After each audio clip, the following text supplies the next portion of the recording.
Vance, the US Vice President, is due to speak soon. To the Prime Minister of Pakistan and to Field Marshal Munir, who were both incredible hosts. ዓለም በጉጉት ሲጠብቀው የነበረው ታሪካዊ ድርድር አሁን በይፋ ከሽፏል።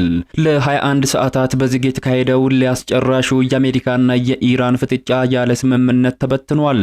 የሰላም ጭላንጭል ጠፍቶ የቀጠናው ሰማይ ዳግም በጦርነት ደመና ተሸፍኗል። And smoke has been rising above Tel Aviv after an Iranian missile landed in the north of the city. የአሜሪካው ምክትል ፕሬዝዳንት ጄዲ ቫንስ ፓኪስታንን ጥለው ሲወጡ የተናገሩት ንግግር መላውን ዓለም አስደንግጧል። ይህ ለአሜሪካ ሳይሆን ለኢራን እጅግ መጥፎ ዜና ነው ሲሉ ዝተዋል። አሜሪካ ቀይ መስመሮች ተጥሷል ስትል ኢራን ደግሞ የዋሽንግተንን ጥያቄዎች ከመጠን ያለፉና ትዕቢት የተሞሉ ናቸው በማለትም በሩን ዘግታለች።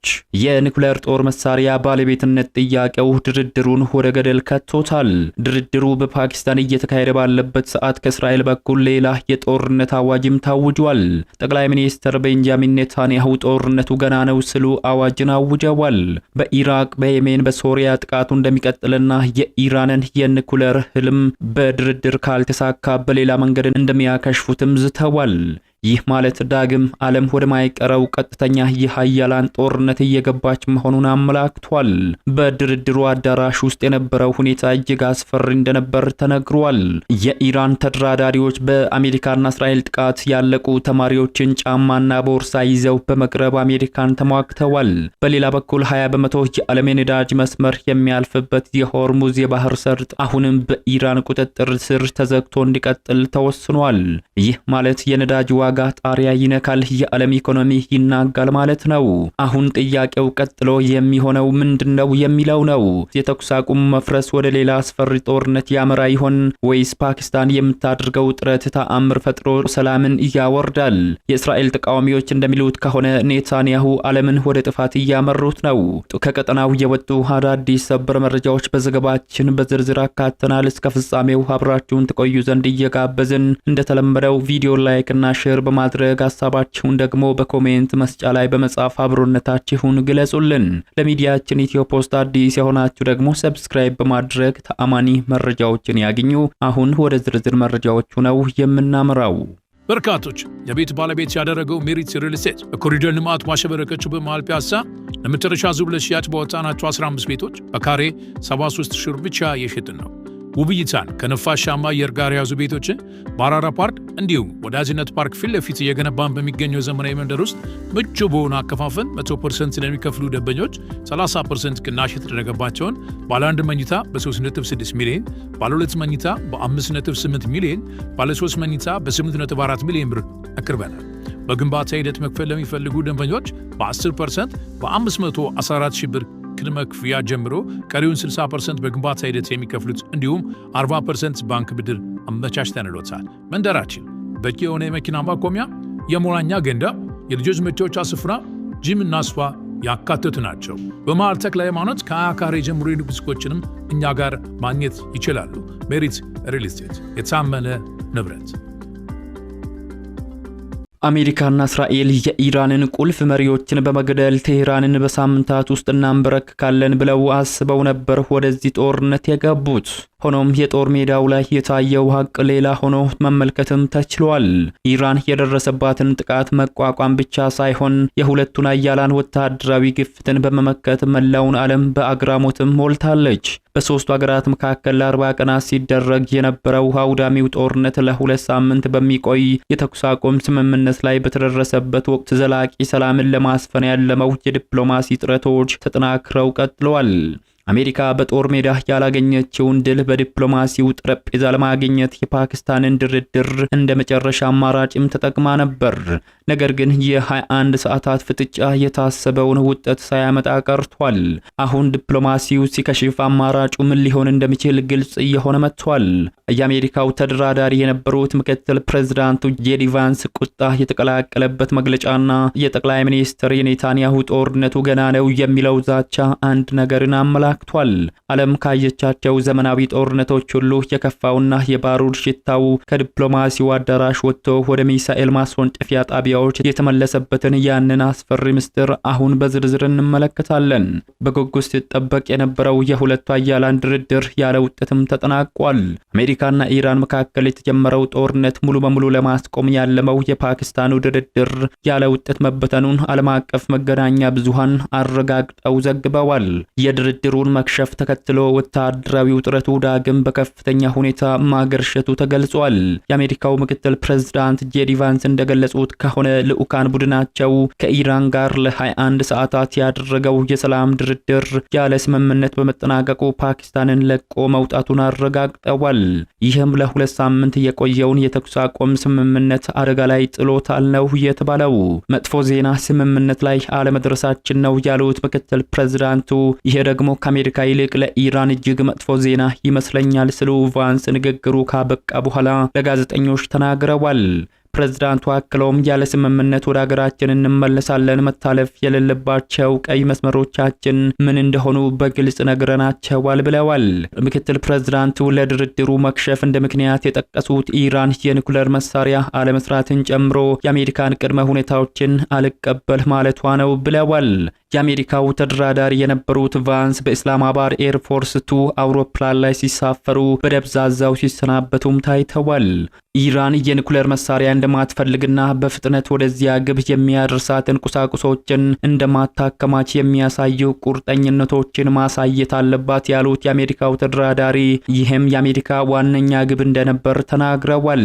በተቃራኒው የኢራኑ ታስኒም የዜና ወኪል እንደዘገበው አሜሪካ ከመጠን ያለፈ ጥያቄዎችን በማቅረቧ ስምምነቱ ሊሳካ ለመቻሉ ተዘግቧል። ቫንስ መግለጫ ከመስጠታቸው ቀደም ብሎ የኢራን መንግስት በኤክስ ገጹ ላይ ንግግሩ እንደሚቀጥልና ባለሙያዎቹ ሰነድ እንደሚለዋወጡ አስታውቆ የነበረ ቢሆንም ሂደቱ ግን በውድቀት ተቋጭቷል ነው የተባለው። የፓኪስታን ምክትል ጠቅላይ ሚኒስትር አሻቂዳር በአገራቸው ሲካሄድ ስለነበረው የአሜሪካና የኢራን ድርድር መግለጫ የሰጡ ሲሆን ሁለቱም ወገኖች ለተኩስ አቁም ስምምነታቸው ያላቸውን ቁርጠኝነት አክብረው ማስቀጠል ግድ ይላቸዋል ሲሉ አሳስበዋል። ሁለቱ ወገኖች ለመላው ቀጠናና ከዚያም ባሻገር ዘላቂ ሰላምና ብልጽግናን ለማምጣት በሚያስችል አዎንታዊ መንፈስ ወደፊት እንደሚቀጥሉ ተስፋ እናደርጋለን ብለዋል ምክትል ጠቅላይ ሚኒስትሩ። ምንም እንኳ የእስላማባዱ ድርድር ያለ ስምምነት ቢጠናቀቅም ፓኪስታን በቀጣዮቹ ቀናትም በአሜሪካና በኢራን መካከል ውይይትና ግንኙነቶች እንዲቀጥል ለማመቻቸት የድርሻዋን እንደማታቋርጥም አረጋግጠዋል። በተጨማሪም ኢሻቅዳር ሁለቱም ወገኖች ፓኪስታን የተኩስ አቁም ስምምነት ላይ ለመድረስ ያደረገችውን ጥረት ማድነቃቸውን ጠቅሰው ለዚህም ምስጋናቸውን አቅርበዋል። አያይዘውም ተፋላሚዎቹ ወገኖች ዘላቂ ሰላምን ለማምጣት በዚህ በጎ መንፈስ እንደሚቀጥሉ ያላቸውን ተስፋ ገልጸዋል። ይህ በእስላማባድ የተካሄደው ስብሰባ ባለፉት 10 ዓመታት ውስጥ በአሜሪካና በኢራን መካከል የተደረገው የመጀመሪያው ቀጥተኛ ስብሰባ ሲሆን ከ1979 የእስላማዊ አብዮት በኋላ የተካሄደ ከፍተኛ የደረጃ ውይይት ነው ተብሏል።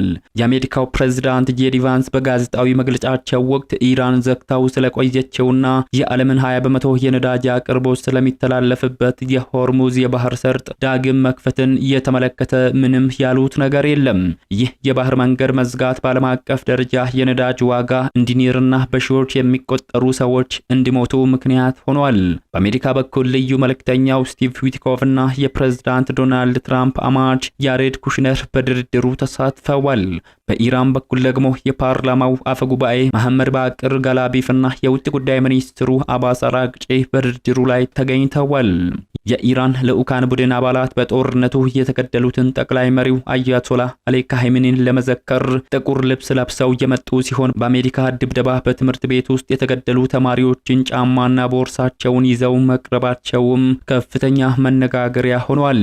ኢራን አሜሪካ በኳታርና በሌሎች ባንኮች የታገደባትን ገንዘብ ለመልቀቅ ተስማምታለች ብትልም አሜሪካ ግን ይህንን አስተባብላለች። ቴሄራን የሆርሙዝ ሰርጥ ቁጥጥር እንዲሰጣት የጦርነት ካሳ እንዲከፈላትና በሊባኖስ ጭምር ቀጠናዊ የተኩስ አቁም እንዲደረግም ትፈልጋለች ነው የተባለው።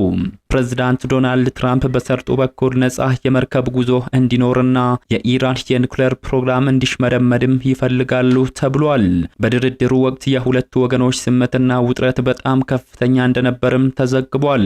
ለዚህ ታሪካዊ ንግግር ሲባል ከ2 ሚሊዮን በላይ ህዝብ የሚኖርባት ኢስላማባድ በሺዎች በሚቆጠሩ የጸጥታ ኃይሎች ተዘግታ ሰንብታለች። የአሜሪካ የቅርብ ወዳጅ የሆነችው እስራኤል ግን በሊባኖስ የሚገኙ የሂዝቦላ ታጣቂዎችን መደብደቧን የቀጠለች ሲሆን ይህም ከኢራን አሜሪካ ድርድር ጋር እንደማይገናኝም ገልጻለች። እስራኤሉ ጠቅላይ ሚኒስትር ቤንያሚን ኔታንያሁ በበኩላቸው ከኢራን ጋር ጦርነቱ አላበቃም ገና ነው በማለትም አስደንጋጭ መግለጫን ሰጥተዋል።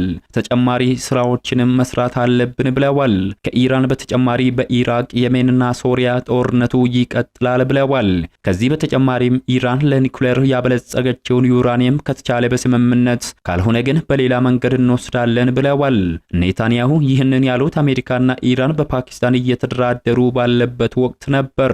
የእስራኤል ተቃዋሚ ፓርቲ መሪዎች በበኩላቸው ጠቅላይ ሚኒስትር ቤንያሚን ኔታንያሁ በቅርቡ ከኢራን ጋር በተደረገው ጦርነት ድል ቀንቶናል ሲሉ የሚያቀርቡትን የይገባኛል ጥያቄ በማጣጣል ጠቅላይ ሚኒስትሩ ራሳቸው ያስቀመጧቸውን የጦርነት ግቦችን ማሳካት አለመቻላቸውን ገልጸዋል። የዲሞክራቶች ፓርቲ መሪ የሆኑት የአየር ጋሎን በኤክስ ገጻቸው ላይ ባሰፈሩት መልእክት ኔታንያሁ በኢራን ላይ የተካሄደው ጦርነት ግቦቹ እንዳልተሳኩ ስለሚያውቁ ከፍተኛ ጫና ውስጥ ይገኛሉ ብለዋል። አክለውም በእውነት አሸናፊ ስትሆንና ድል ስትቀዳጅ አሸነፍኩ እያልክ በየጥቂት ቀናት ማወጃ አያስፈልግም ሲሉ የኔታንያሁን ተደጋጋሚ መግለጫ አጣጥለውታል። በተመሳሳይ የእስራኤሉ የተቃዋሚ መሪዎች መሪ የአየር ላፒድ ኔታንያሁ የራሳቸው ፍጹም ውድቀት ለማስረሳት የሰራዊቱን ስኬትና ድል የራሳቸው ለማድረግ እየሞከሩት ይገኛሉ ሲሉ ወቅሰዋል። እሳቸው ራሳቸው ያስቀመጡትን የትኛውንም የጦርነት ግብ አላሳኩም ያሉት ላፒድ መላው የእስራኤል ሕዝብ ለጸጥታ ኃይሎች ክብር ይሰጣል። ሆኖም ሕዝቡ በቦምብ መጠለያዎች ውስጥ ሆኖ የሕዝቡን ገንዘብ ከሚዘርፉ መሪዎች ይልቅ ጦርነቶችን በትክክል ማሸነፍ የሚችል አመራር የሚያገኝበትን ጊዜ እየተጠባበቅን ነው በማለትም በመንግስት ላይ ያላቸውን ጠንካራ ተቃውሞን አሰምተዋል። የተወደዳችሁ የሚዲያችን ቤተሰቦች ለሰዓቱ ያዘጋጀንላችሁ መረጃዎች የተከታተላችሁትን ይመስሉ ነበር። ከሰዓታት በኋላ በሌሎች አዳዲስ መረጃዎች ዳግም እስከምንገናኝ በያላችሁበት መልካሙን ሁሉ ተመኘን።